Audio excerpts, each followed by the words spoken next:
ఇలా దెంకాడ మండలము దెంకాడ గ్రామము మన పద్మశాలేలు అయినప్పటికీ అన్నములు కుటుంబము ఐశ్వర్గీయ పూజలు ఈ లోకంలో అయినప్పటికీ ఏమైందంటే తిని మల్లవారం నుంచి ఇద్దరు యమనస్తులు దెంకాడెళ్ళి సువార్త చెప్పాలనేసి వాళ్ళకి దేవుడు మాట్లాడితే వాళ్ళు వచ్చారు. వస్తే మా ఇల్లు ఒక ఇంట్లో అందరం ఉన్నాము. పెదమయ్య గారు మేమున్నాం. ఆ ఇల్లు కొన్నాం పక్కది.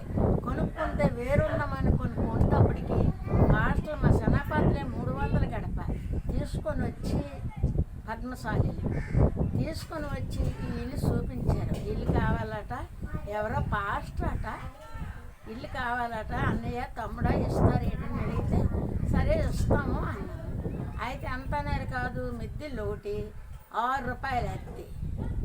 సరే 2 రోజులు పోతే వచ్చేస్తాము, వాళ్ళకి సదులు ఎండాలిగా మేము వచ్చేస్తాం అన్నారు. వచ్చారు.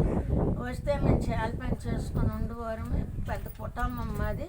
మా మాయలు తోడ 6 అప్పజల్లు 2 మాయలు. అయినప్పటికీ మా మాయకి 3 కొడుకులు.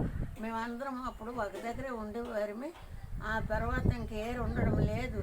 అంతట్లోకి ఆ యొక్క పాస్టర్ గారు వచ్చి సువార్తలు చెప్తున్నారు ఊరికి వెళ్ళి. మా మాయగారు నేతను వేస్తుండగా వెళ్ళి వింటుండోడు. చల్లంతిని గంట మధ్యాహ్నం గంట ఒక చీర నిలిచి వచ్చు. నా బాధ ఏంటి, కొన్నాళ్ళు పోనిచ్చాను మాయ.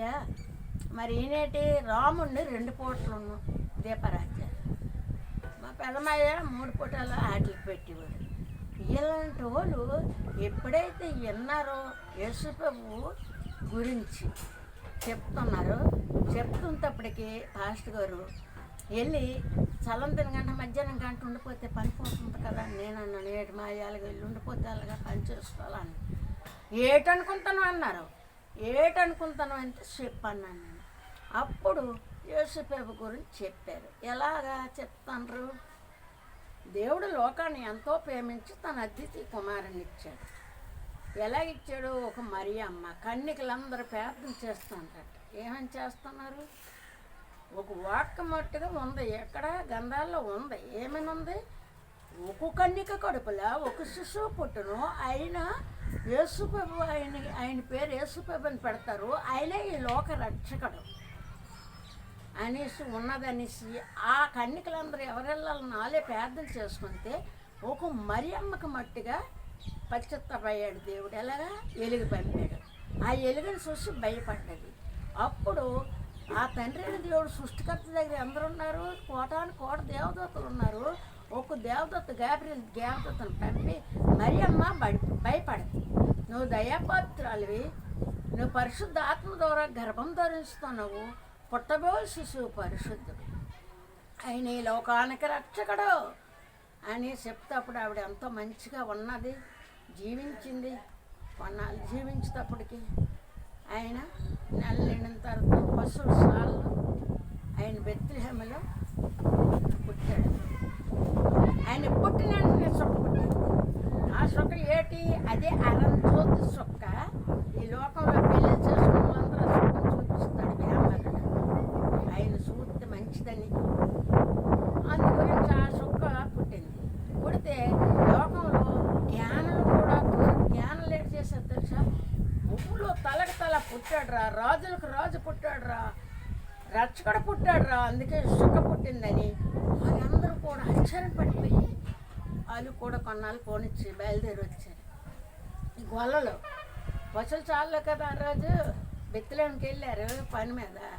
వెళ్తేప్పటికి అక్కడ ఆ రాత్రి సాయంత్రం అయిపోయిందని ఆ పశువులు చాలు ఉంది.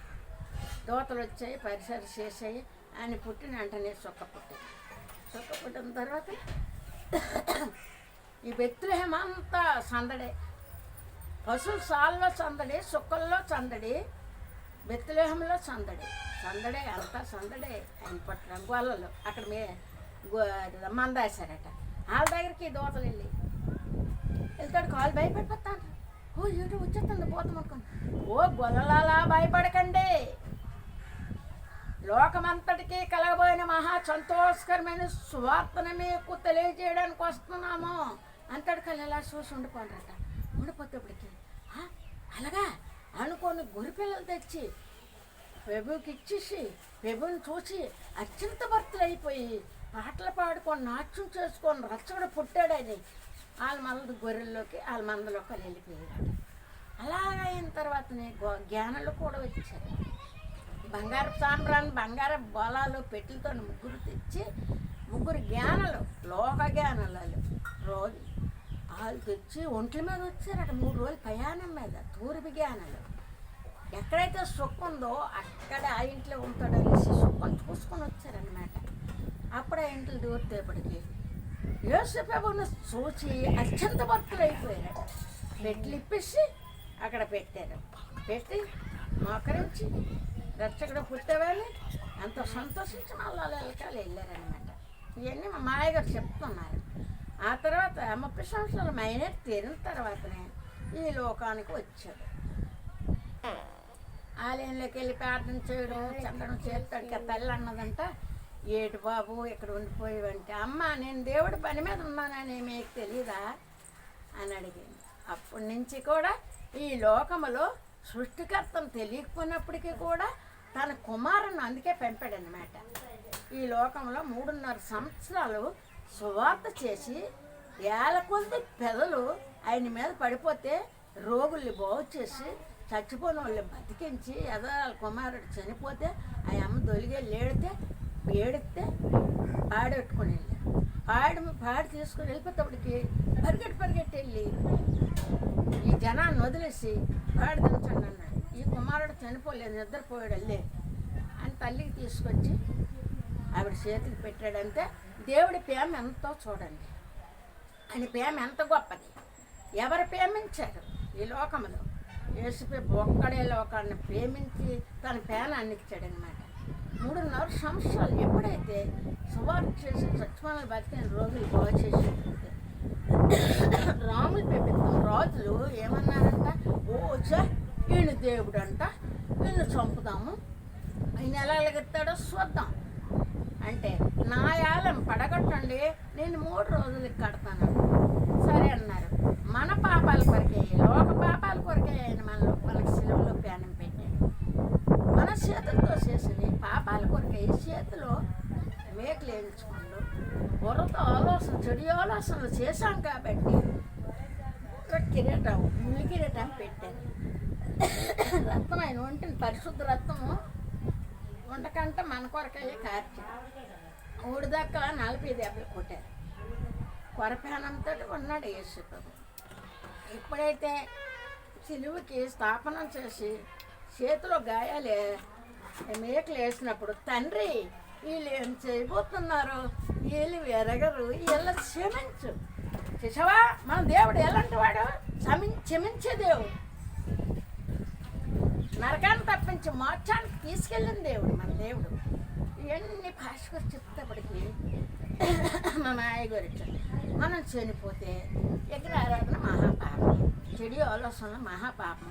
అందుకే యేసుప్రభు మన ఆలోచన గురించే, వరతో చేసిన ఆలోచన గురించే చెడు ఆలోచనలు.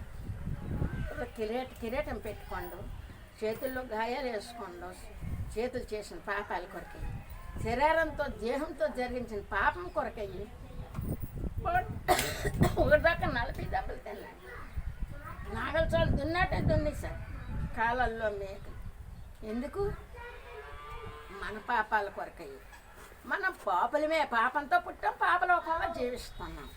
ఇక్కడ ఆరాధన మహాపాపం, చెడువి కూడా మహాపాపం. ఈ పాపం చేసిన వారందరూ నరకానికి వెళ్తారు, చనిపోతే మోక్షానికి వెళ్ళరు. ఆ నరకం ఏంటి ఎలాగుంది? అబ్బో బాబు అబ్బో బాబు బొబ్బరులు కొట్టడం ఎప్పుడు ఒగాలు అందులోనే. యేసుప్రభుని ప్రభువా నేను 3 రోజులు పోయిన తర్వాత ఆయన శుక్రవారం నాడు చిల్లి వేసేసారు. సాయంత్రానికి గులియత కొండ మీద పెట్టారు. సరే చనిపోయాడే లేడనేసి 3 దొంగలు, 2 దొంగల మీదని పక్కన బల్లిపోటుని పొడిస్తేప్పటికి తల వచ్చి, తండ్రి నా ఆత్మని గొప్పగించుకుంటున్నాను చెప్పాడు. చెప్పిన తర్వాత సరే చనిపోయాడని దించేసి పెద్ద రాతి బండ సెక్కేసి అంటే ఏ రాజు కొరకు చెక్కేసి ఉంటే ఆ యొక్క సమాధిలో పెట్టేసి పెద్ద బండ ఒకటి వాడేశారు. వాడేసిన తర్వాత 3 రోజులకి లెగుతాను అన్నాడు కదా. రాములు పేపెత్తాం రాజులంతా ఎవరు? ఇప్పుడు జగన్ వెళ్ళాడు, అది చంద్రబాబు నాయుడు వెళ్తాండే అలాంటి వారు వాళ్ళు ఉన్నాం. ఆనాడు కానీ వెళ్ళాడు కూర్చో ఎలా ఇక్కడ చూద్దాము అని పారో కాపీ పెట్టారు. శుక్రవారం సాయంత్రం నుంచి తెల్లవారు రాత్రి అలా ఉన్నారు. తెల్లవారు శనివారం ఉన్నాడు. రాత్రి తెల్లవారు ఆదివారం ఏకోజాముని కోట్సూరు వెలుగుతో లేచాడు. ఈ కావల ఉన్న వాళ్ళందరూ ఇలాగ అయిపోయి వెలిగి తగ్గించుకొని ఓ కావల వల్ల లేచానని చెప్పండి పెబెత్తానికి అని చెప్పారు. వాళ్ళు వెళ్తున్నారు, వాళ్ళ వెనకతలో యేసుపై వెళ్తాడు. అటు నుంచి అంతే రాములు పెబెత్తాం రాజులు కూడా వస్తున్నారు చూడడానికి. ఇల్లని దూరాన్ని ఉంటాడు కనిపించాడు కదా యేసుపైకు. ఈ జనాలు వెనకాల వెళ్తాబట్టి ఆయన దేవుడేనరా, ఆయన సృష్టికర్త ఏంట్రా, పాపలకు రక్షకుడేనరా, ఆయన దేవుడే అని అప్పుడు ప్యాక్ చేసి ఆయన సువార్తను ప్రకటించడానికి జరిగిందనమాట. ఆ రోజు నుంచి అందు గురించి ప్రభువా నేను పాపిని, నీ రక్తం పరిశుద్ధమైంది, పాపాల మీ రక్తంతో కడగండి తండ్రి. అది చేశాను ప్రభువా, నేను విగ్రహారాధన మహాపాపం క్షమించి ప్రభువా అని ప్రార్థన చేస్తే చాలు. అంటే ఆదివారం ప్రార్థనే 2 పూటలు ఎండుదాకా ప్రార్థన చేసుకోండి, మన పని మనం చేసుకోవచ్చు. అందుకని నేను అంటున్నానే అనేసి అన్నాడు. ఆహా ఏడుమా ఎలాగా అలాగా అయితే నేను కూడా రాయికి రెప్పక బొక్కుతున్నాను. వేప చెట్టు కొమ్మాట, కంసాలు ఎడితే బొమ్మాట, గుళ్ళు ఎడితే అమ్మాట. ఆ అమ్మని మొక్క నేను అవునా ఇవన్నీ మొక్కి నరకానికి ఎందుకు వెళ్ళాలి మా అయ్యా? ఏసుపేమ నమ్ముకొని మోటానికి వెళ్దామన్నా చూసారా. గొప్ప దేవుడు ఎత్తుక్కొని మా ఇంటికే రక్షణ వచ్చింది, మా కుటుంబానికే రక్షణ వచ్చింది, నా గ్రామానికే రక్షణ వచ్చింది. ఈ రక్షణ పొందాలంటే రండి జనిలారా రండి. నరకం పోగొట్టడానికే నరకం